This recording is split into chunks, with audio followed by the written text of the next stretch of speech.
In the quiet suburban town of Maplewood, where manicured lawns and white picket fences painted an idyllic picture, secrets thrived beneath the surface. Among its residents was Laura Thompson, a young wife in her early 30s, whose life seemed perfect on the outside. Married to David, a dedicated husband and father, Laura often found herself navigating the mundane routines of motherhood while longing for excitement. Her days were filled with school runs, play dates, and household chores, yet a restlessness brewed within her. Laura had always been admired for her beauty and charm, drawing the attention of many in their tight-knit community. However, as the years passed, she felt the vibrant spark of youth begin to fade, replaced by the monotony of daily life. It was during this vulnerable time that she met Jake, the handsome son of their next-door neighbors, who had just returned home from college for the summer. Jake was 22, brimming with youthful energy and ambition. He had a magnetic charm that drew people in, and Laura found herself inexplicably drawn to him. They began exchanging friendly conversations over the garden fence, sharing laughter and stories about life, which soon blossomed into something more intimate. One sunny afternoon, while David was at work, Laura invited Jake over to help her with some landscaping in the backyard. As they dug into the earth, their playful banter shifted to stolen glances. The chemistry between them crackled like electricity in the air, igniting a flame that neither could resist. Laura felt alive in a way she hadn't in years, her heart racing with every shared smile. The initial flirtation escalated quickly. One evening, when David was out with friends, Laura and Jake found themselves alone in her house, the tension between them palpable. They sat on the couch, the soft glow of the television illuminating their faces, and before they knew it, their hands found each other. The kiss that followed was electric, an undeniable spark that opened the floodgates to a whirlwind of passion. Their affair became a thrilling escape for Laura, a secret world where she could shed the responsibilities of being a wife and mother, embracing a side of herself that had lain dormant for too long. They met in secret, stolen moments filled with laughter, desire, and the intoxicating thrill of being together against all odds. As the summer days stretched on, Laura found herself caught in a web of emotions. Guilt clashed with desire, but the thrill of their secret rendezvous pushed her deeper into the affair. She knew it was wrong, but the excitement of being desired by someone so vibrant made her feel young again. However, as with all secrets, theirs began to unravel. Whispers spread through the neighborhood as their encounters drew the attention of others. Laura's friends began to notice her distracted demeanor, the late-night phone calls, and the sudden glow of happiness that didn't stem from her home life. One evening, as Laura and Jake shared a passionate kiss in her living room, they heard a rustling sound outside. Panic surged through Laura as she pulled away, her heart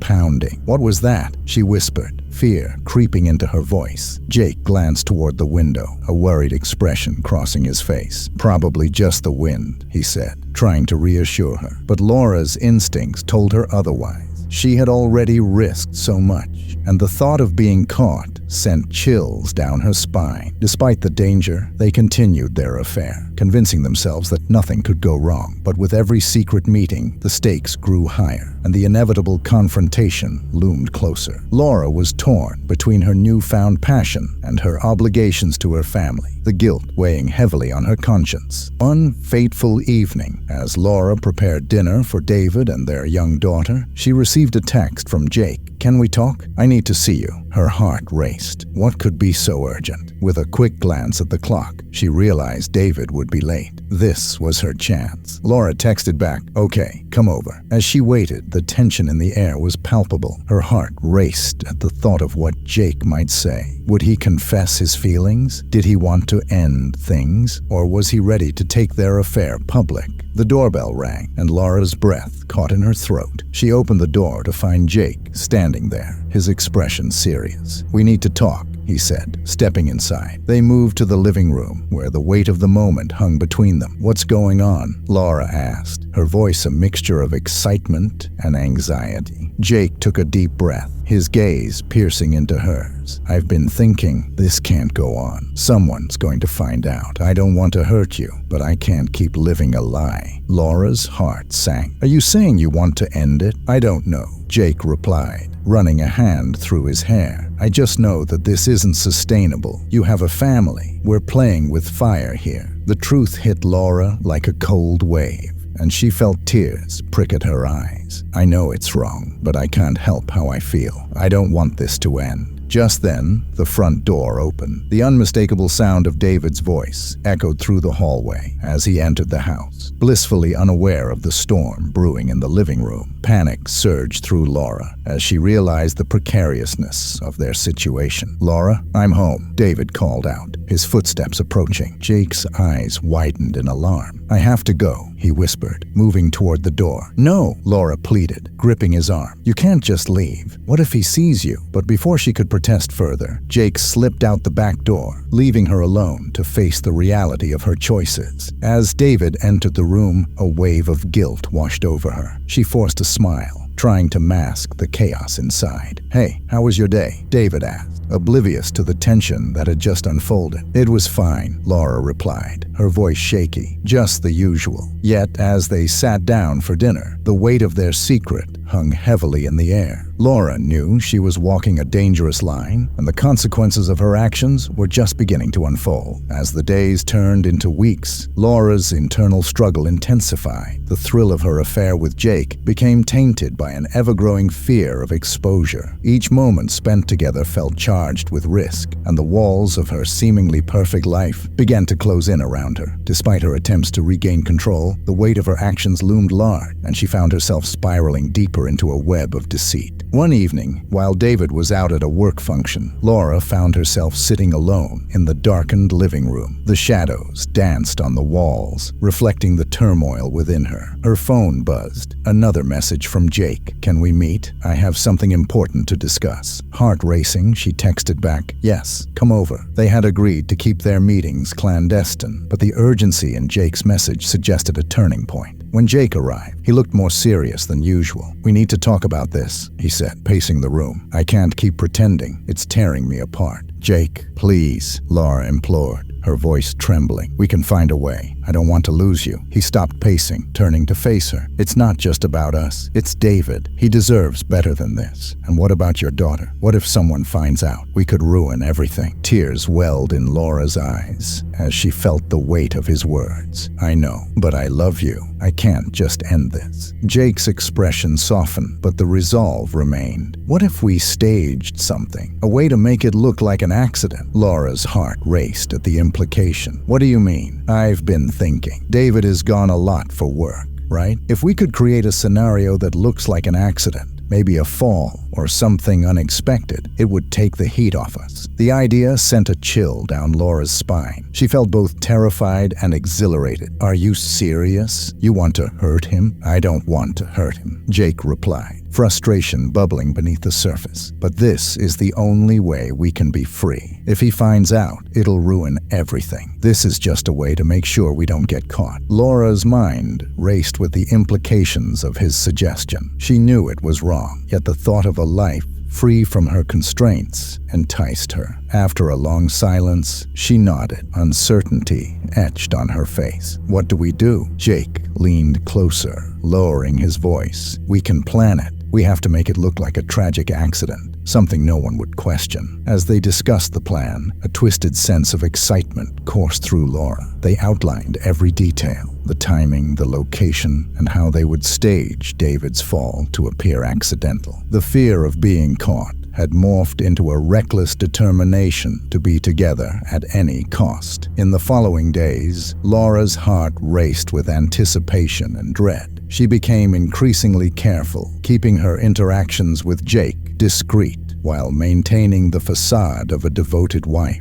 But as the day approached, The weight of what they were planning pressed heavily on her conscience. On a Friday afternoon, Laura found herself in the backyard, raking leaves and trying to suppress the mounting anxiety. Jake arrived unexpectedly, his expression tense. "Are you ready?" he asked, glancing around to ensure no one was watching. Laura nodded, a knot forming in her stomach. "Just tell me what to do." Jake explained the final details of their plan. They had chosen a steep area near the edge of the property, where David often jogged. It was the perfect spot to stage the accident, a place that looked natural, yet could easily turn deadly. The plan involved a careful push that would send David tumbling down the slope. "It has to look like a freak accident," Jake said, his voice steady but urgent. "We can do this, Laura. We just have to be quick and precise." That evening, as Laura prepared dinner, her mind raced with conflicting emotions. She tried to focus on the task at hand, but the fear and excitement swirled within her like a storm. David entered the kitchen, oblivious to the chaos unfolding in Laura's mind. "Hey, how was your day?" he asked, smiling as he kissed her on the cheek. "It was good," Laura replied, forcing a smile. "Just busy with the usual." As night fell, Laura and Jake confirmed their plans through text messages, a sense of urgency driving them forward. They agreed to meet at the designated spot the following day, when David would go for his afternoon run. Laura felt a mix of dread and exhilaration as the moment they had been planning for drew closer. The next day, a tense energy filled the air as Laura watched David lace up his running shoes. "You going for your usual route?" she asked, trying to sound casual. "Yeah, just around the park and back," he replied. "Be back in an hour or so." Laura nodded, her heart racing. Once he left, she quickly texted Jake, "It's time." Jake arrived shortly after, his expression focused and determined. They made their way to the chosen location, the gravity of their plan hanging over them like a dark cloud. "Are you sure you want to go through with this?" Jake asked, his voice low. "I can't turn back now," Laura replied, steeling herself. "This is our only chance." As they waited, the adrenaline surged within her. Finally, they heard David's footsteps approaching. Laura's heart pounded in her chest as she prepared to execute the plan they had meticulously crafted. David appeared, jogging toward them, his face lit up with the glow of exercise. "Hey, what are you two doing out here?" he called out, a smile on his face. "Just hanging out," Jake replied, trying to sound nonchalant. "Don't let me interrupt," David said, waving as he continued on his route. The moment of truth had arrived. As David neared the steep edge, Laura exchanged a nervous glance with Jake. "This was it. Go," Jake whispered, pushing Laura forward. With trembling hands, Laura stepped closer to David, her heart racing. She reached out, giving him a gentle shove. The moment felt surreal as time slowed and David stumbled forward, losing his balance. "No," Laura screamed, a mixture of horror and adrenaline coursing through her veins as she watched him fall. As David tumbled down the slope, the world seemed to spin. Laura's heart dropped as she rushed to the edge, panic seizing her. "David!" she shouted, her voice echoing in the stillness. Jake grabbed her arm, pulling her back. "We have to act natural, just like we planned." But the reality of what they had done began to sink in, and Laura felt a wave of nausea wash over her. She dropped to her knees, staring into the darkness below, where David lay motionless. Jake's grip tightened on her arm, snapping her back to reality. "We have to go," he urged, his voice low and urgent. "No, we can't just leave him," Laura protested, panic rising within her. "What if he's hurt? What if someone saw?" "Laura, we can't let anyone know. This was your choice, remember?" Jake's eyes darted around, scanning for potential witnesses. "We need to act normal. You have to pull yourself together." With a heavy heart, Laura forced herself to back away from the edge. They hurried back toward the house, her mind racing. What had they done? The thrill of the plan had vanished, replaced by the chilling realization of their actions. Minutes later, Laura heard a distant voice calling for her. It was their neighbor, Mrs. Henderson, who had been out gardening. "Laura, is everything okay?" she yelled, concern etched on her face. "Everything's fine," Laura shouted back, her heart pounding, but dread washed over her when she heard the approaching sirens in the distance. Panic clawed at her throat. "What do we do now?" she asked Jake, her voice shaking. "Stick to the story," he replied, his demeanor growing tense. "If anyone asks, we were just hanging out. We didn't see anything." When the paramedics arrived, Laura forced herself to act shocked and concerned. "David went for a run, and I thought he would be back by now," she cried, feigning distress. As they discovered David at the bottom of the slope, Laura watched the scene unfold, her heart sinking further. The paramedics rushed to assess his condition, but it was too late. He was pronounced dead at the scene. The investigation began, and as detectives interviewed Laura, she maintained her composure, fabricating her account of the day. Yet guilt gnawed at her insides, a relentless reminder of her choices. Days turned into weeks, and the news of David's tragic accident reverberated through the community. But beneath the facade of mourning, the web of lies began to unravel. Witnesses started to question the circumstances surrounding his fall, and rumors circulated about the couple's strange behavior leading up to his death. In a shocking turn, the authorities uncovered evidence that implicated Laura and Jake. Text messages between them hinted at their plans, and soon the truth began to emerge. One fateful night, Laura was arrested, the reality of her actions crashing down upon her. She faced the devastating consequences of her choices. An affair that began with passion had culminated in a tragic loss of life. As she sat in her cell, Laura realized that no amount of thrill could erase the horror of what they had done. Their reckless pursuit of desire had cost her everything.